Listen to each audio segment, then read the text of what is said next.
আগামী ছাত্র সেনার উদ্যোগে গোড়া বাংলাদেশ অবরোধ চলবে।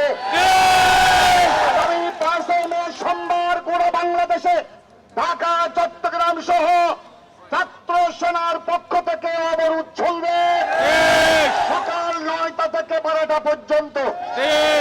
সুন্নি জনতার উদ্দেশ্যে বলতে চাই, আমরা ডাক দিয়েছিলাম গত 12 রবিউল আউয়াল জশ্নে জুলুসের ময়দান থেকে, জামিয়ার ময়দান, জুলুসের ময়দান থেকে সুন্নিদের মধ্যে আর কোন বিভেদ দেখতে চাই না। সবাই আমরা একত্রিত হয়ে সুন্নিয়তের ময়দানকে, রাজপথকে কাঁপাতে হবে।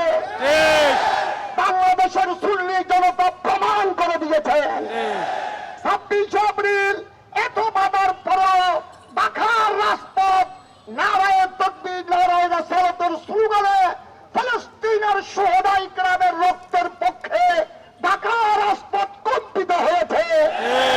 আমরা 7 জনে ডাক দিয়েছিলাম, আমি গুণগার আল্লামা মঈনুদ্দিন আশরাফি, অধ্যক্ষ আবুল ফেরা ফরিদউদ্দিন, আল্লামা মসিহুদ্দৌলা। আমাদের ডাকে আপনারা সাড়া দিয়েছেন। গতকাল ঢাকা প্রেস ক্লাব থেকে স্বরাষ্ট্র উপদেষ্টার কার্যালয় পর্যন্ত সুন্নি জনতার স্রোত জাতি দেখেছে।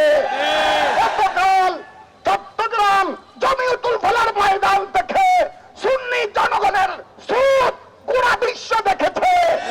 আজ আমরা বলছি, এই সুদ্দিনের রক্ত, যারা রক্ত নিয়ে খেলা করেছে তাদের দূষণকে বলে যেতে চাই, দেখে যাও চট্টগ্রাম লালদিঘির ময়দান।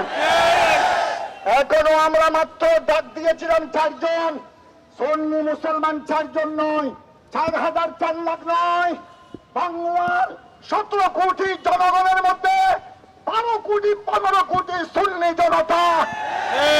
ডাক দে বাংলাদেশের কি অবস্থা হবে সরকারকে বিবেচনা করার জন্য আহ্বান জানাচ্ছি। সবাই ঐক্যবদ্ধ থাকবেন। এই জোয়ার যেন, এই স্রোত যেন কোন নাফরমানের কারণে, কোন হিংসুকের কারণে, কোন মুনাফিকের কারণে এই স্রোত যেন নষ্ট না হয়। সবাই ঐক্যবদ্ধ থাকবেন। সবাইকে ধন্যবাদ জানাই।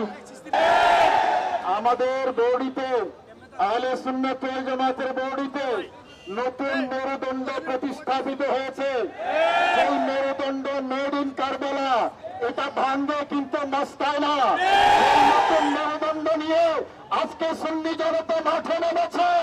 একজন ইমামের ইজ্জত রক্ষার জন্য, একজন আলেমের ইজ্জত রক্ষার জন্য, একজন খতিবের ইজ্জত রক্ষার জন্য, একটা হত্যা মামলার সুবিচার দেওয়ার জন্য, একজন বিধবা নারীর সেই বিচারের জন্য, একজন শিশু তার বাবার হত্যার সুবিচার জন্য, একজন সন্তান হারা মায়ের জন্য আমরা মাঠে নেমেছি। আমার ভাই, পুলিশ কি আচরণ করেছে আমরা সেটা দেখেছি। আমরা 5ই আগস্টের আগে সেই যাত্রাবাড়ি থানার যে পুলিশ, সেই পুলিশের আচরণ দেখছি গাজীপুরের পুবাইল থানা পুলিশের মধ্যে। কথা বলেন ঠিক কিনা? আমি সরকারকে বলবো, নতুন একটা পাঠশালা দরকার। এখনো যে সকল পুলিশের আচরণের মধ্যে 5ই আগস্টের আগে ওই যাত্রাবাড়ি থানার আচরণ আছে, তাদেরকে পাঠশালায় ভর্তি করুন, তাদের আচরণ চেঞ্জ করুন।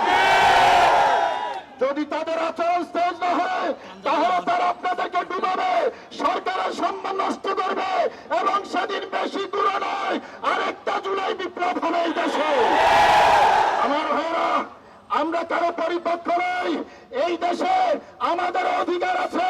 সারা বাংলাদেশে হাজার হাজার আলেম ওলামা, সুন্নি পীর মাশায়েখ যারা আছে, তারা যদি মাঠে নামে